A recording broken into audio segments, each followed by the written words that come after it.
ឈុំសិនប្រលឹងឈុំសិនប្រលឹងកុំខឹងនឹងបងថ្លៃបងមកសារភាពហើយណាពិសេស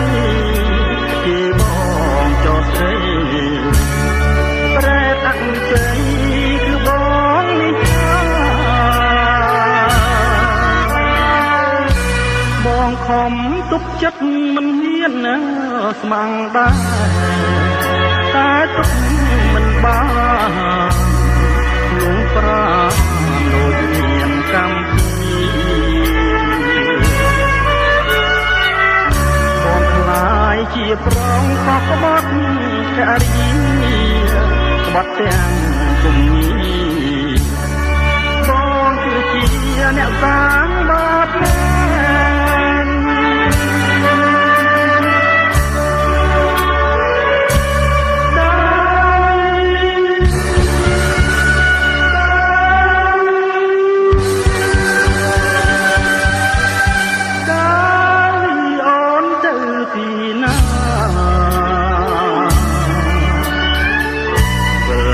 ស្ដាប់បងសំណាជីវ៉ា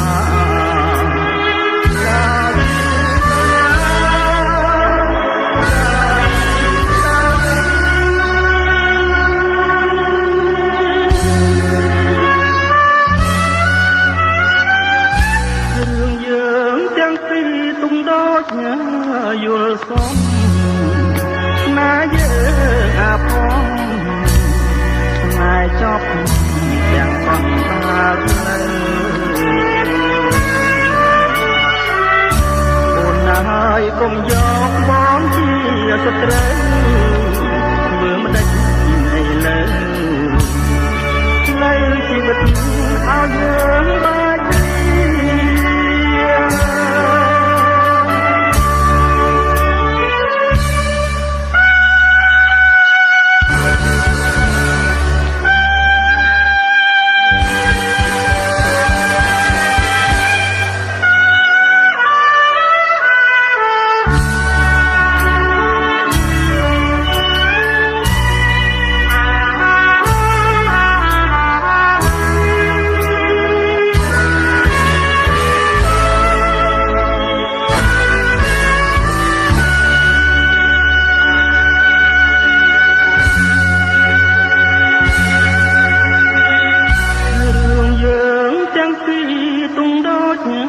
យល់សមស្នេហ៍យើ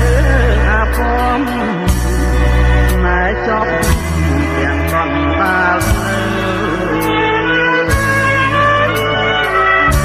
អូនហើយកុំយក